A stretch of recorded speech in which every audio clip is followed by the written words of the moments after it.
All right, this will kick off part number 2 of the MEP 803 Alpha video. Just gonna pick up where I cut off part number 1 because that video started running too long, and keep moving along. If you found this video first for some reason, there will be a link down in the description to part 1. All right, I think the culprit for that leak was this gasket O-ring-ish thing here, and what it is it's the seal that's at the very bottom of the bolt that secures this whole bowl. And I talked about there being a rebuild kit for it, and it is this. I had a couple of these on hand, and it has everything. You can replace the screws at the top of the bowl. That other gasket that I had talked about that does not come with the fuel filter. I'm not going to use everything in here. It'd be good to have these spares like everything else. I'll have a link in the description if I find a source for these. But I'm hoping that's all it was, because this, you can see it looks really ratty and pitted. Probably JP8 had gotten on it, and JP8 is terrible for all this rubber stuff, and I'm going to do the spring and all that fun stuff.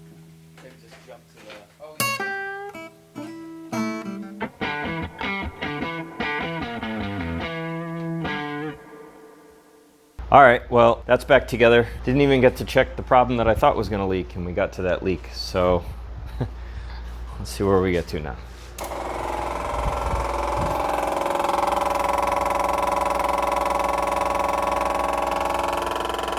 It's building pressure.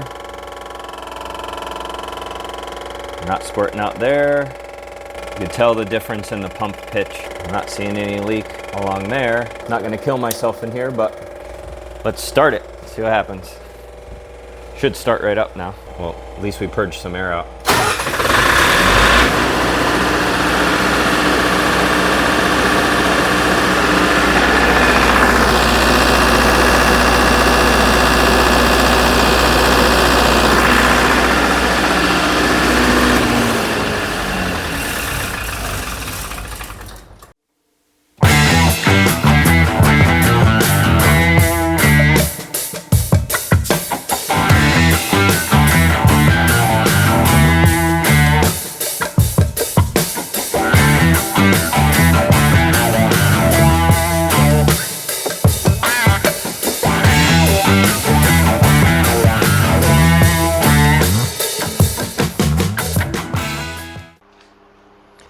Well, beat on the body panels enough, got everything bolted back up, and it's a little better than when it was mocked up. It's not going to be perfect, a tree fell on it, but it's bolted up, cleaned up. I hooked up my little test cord here, and I'm going to drag it back out of the garage, put a load on it. Hooked it up, according in there, it's 240 single phase. So your ground goes to the ground, neutral goes to the neutral. On older units it would be L0, and then L1 and L3 are the two hot lines. All right, for now I just got a 5,000 watt heater, and I'll do more.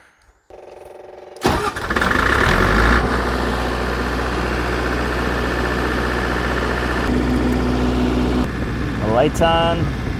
This is gonna be 5,000 watts. Yep. We're not going to have any percent load.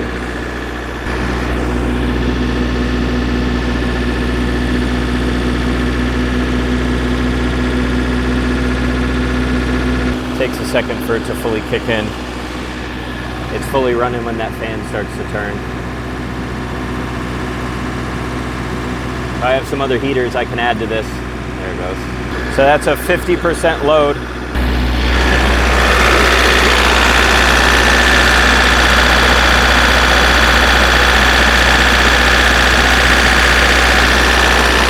Nothing's leaking. I'm gonna go hook up some more stuff. All right, I turned the frequency up a little bit. 2 1,500 watt heaters added to it, and a 1,700 watt heat gun. That will be almost 10,000 watts. So we'll slowly add it.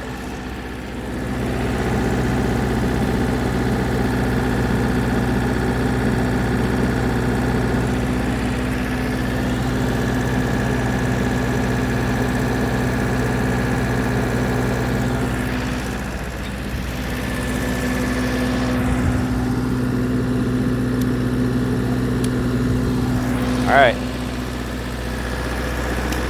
Oh, she's puffing coal now.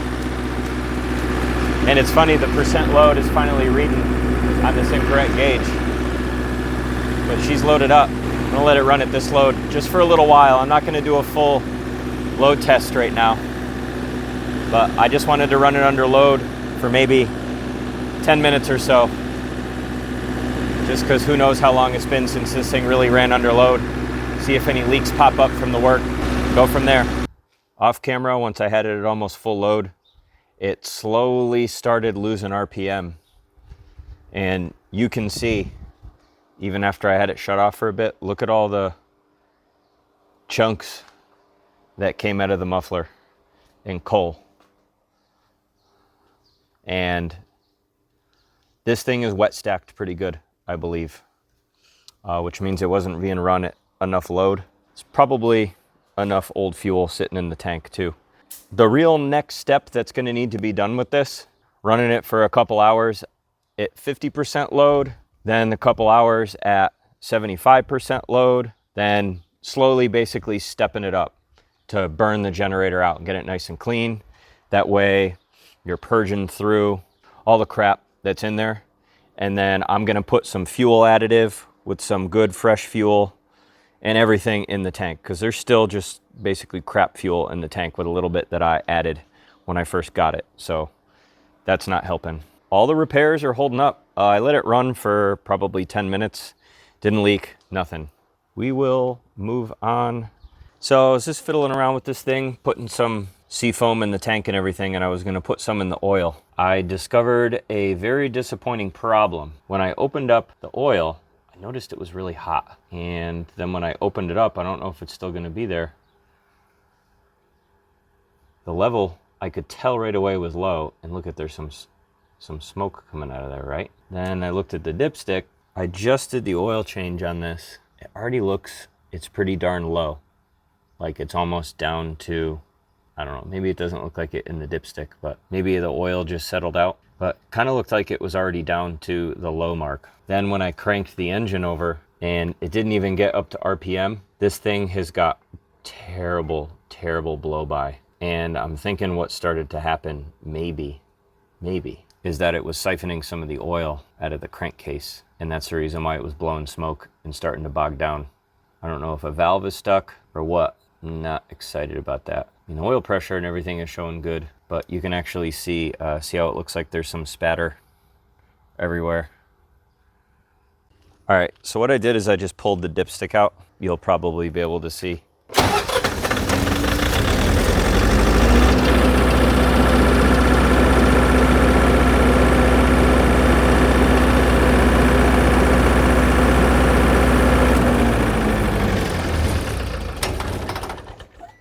That's just the blow-by coming out of the dipstick hole. You can see just from that few seconds of it running. Yeah, that's pretty bad. So I let it sit overnight and pushed it over here. The one thing I wanted to check for is to see if it was eating oil, and it's not. It's where it's supposed to be. It actually looks a little over full right now because I put a little bit of seafoam and ATF in the crankcase. I'm actually just noticing a little bit up here too. It looks like, I don't know if that's some other issue. Looks like maybe one of the valve covers up there is wet. Could be part of the problem. But anyway, what I'm gonna do is run it for a bit, and then it doesn't really tell me exactly what the problem is, but it tells me if there's a single cylinder. Use a temperature gun and just kind of hit on the exhaust manifold and see how even the temperature is on the cylinders. See if that could have, at least show me if it's like one or all the cylinders that's a problem, and just kind of go from there. But yeah, it looks like there's a bunch of crap coming out from the exhaust manifold on this one. I'm just realizing that. I didn't realize that yesterday. And up here on top of the valve. So maybe it's that, I don't know if it's 1, 2, 3, 4, 1, 2, 3, 4, but what is that, 3? And also with it being a cold start, you can kind of notice. It almost seems like, I mean, it starts right up, but it almost seems like you can see it, it'll kind of be at 60 Hertz, which is a reflection of the RPM. And then it almost seems like a cylinder catches up, and then it slowly increases in RPM, which it should just be at the RPM right away when it starts. So you don't have to be so close with it being loud with the thing open.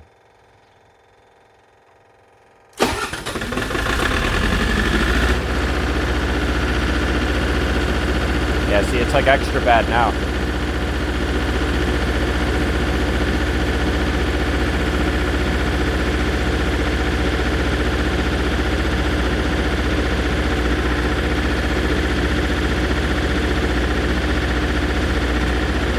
That's definitely a cylinder not firing correctly and then catching up. Yep. That's definitely a cylinder not firing right. I don't know how well you can hear me in the mic, but front to back right here at cold, we're at about 110, 120, 124, 108, 106. But kind of what my hope is that while I'm cutting the grass, if it is a stuck ring from it sitting or something like that, that since I put ATF Seafoam and some Pri-D diesel additive in the fuel, then I put ATF and Seafoam in the engine oil crankcase, that if it's stuck rings or something like that, running it under a little bit of load and letting it go for like an hour, that maybe it'll free it up. I don't know. That way I don't need to rip apart the motor or something like that.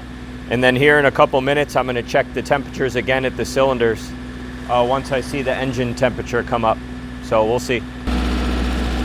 Even at half load right now, you probably can't really see it in the camera, but there's a pretty good haze of smoke coming out of the exhaust. And there's already some more chunks of soot coming out and building up on the top. And it hasn't even been running under load for 2 minutes.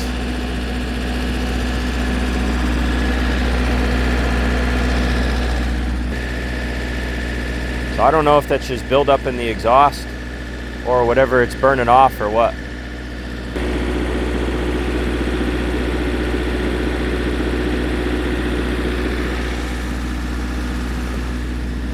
All right, it's been running under load, the 50% load for like 5 minutes. Working away from the fan backwards. Wow, so I'm getting like, let's say 320 degrees on this first cylinder.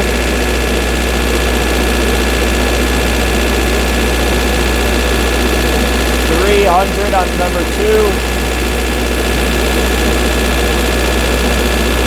230 on 3. And 220, 210 on number 4. So there's definitely an imbalance in the temperature for some reason. At this point, I think I'm just going to take a little break from the project. I'm going to do a little bit of research. No matter what, it's going to be fixable.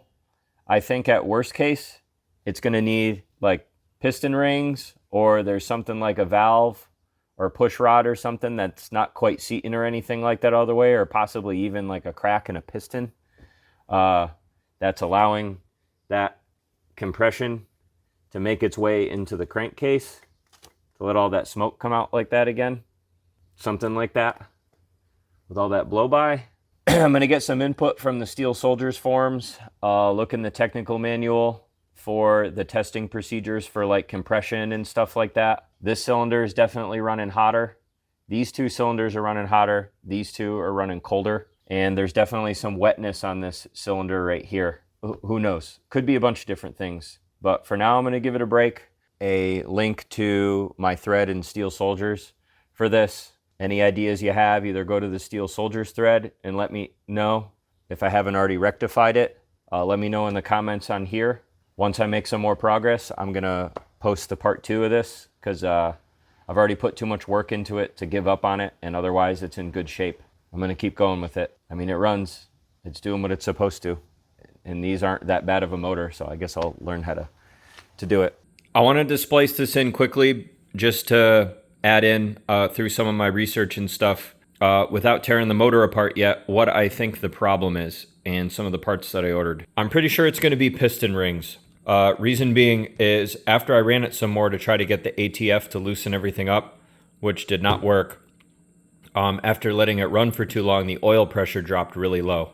Didn't trigger the unit to shut down because I was watching it closely, but I got to about, say, like 25 psi and I shut it down. And the oil level was really, really low again on the dipstick. You almost couldn't even see it. Through doing my research and stuff, what will happen is when you have really bad blow-by, the oil pump will lift oil up and it will get up into like where the rocker arms and stuff is, and then the blow-by won't allow the oil to come back down. So all that oil gets trapped up top, which then, because there's so much oil and stuff trapped up there, that could cause more oil to potentially make its way to where it's not supposed to, because pressure is building up, oil's building up. Again, I'm no expert on this stuff, but that could be the reason why maybe it was showing signs of like wet stacking with white smoke and the big chunks coming out, because maybe oil was building up so much up top that it was actually getting into the area where like the valves and stuff were, and then as the valves are opening and closing, it was actually drawing oil in there. I don't know, this is just me thinking. So I ordered, I'll go over these parts in the next video, but they call it like a decoke kit, and then enough ring sets to do the rings. And I've never gone this in depth with a big motor like this, so I'm going to be learning in the next video. That's what's going to be coming up, and I wanted to include this in this video. I need to wait for some more parts. I got a lead on basically a brand new top cover, and also someone who made a compression tester adapter. Through all my research, unless one of you viewers who's way smarter than me knows of either the Lister or the Onan or some other like OTC manufacturer that makes a adapter that goes into where the injectors are to do a proper compression test. Somebody made one, they don't need it anymore. They were gonna sell it to me, but I'm waiting on them to get with me to sell the cover, that, and some other stuff. I'm waiting for all that stuff to come in so I don't get kind of like halfway through and have things halfway taken apart. I just want to have everything ready to go and kind of like do it all at once in a weekend.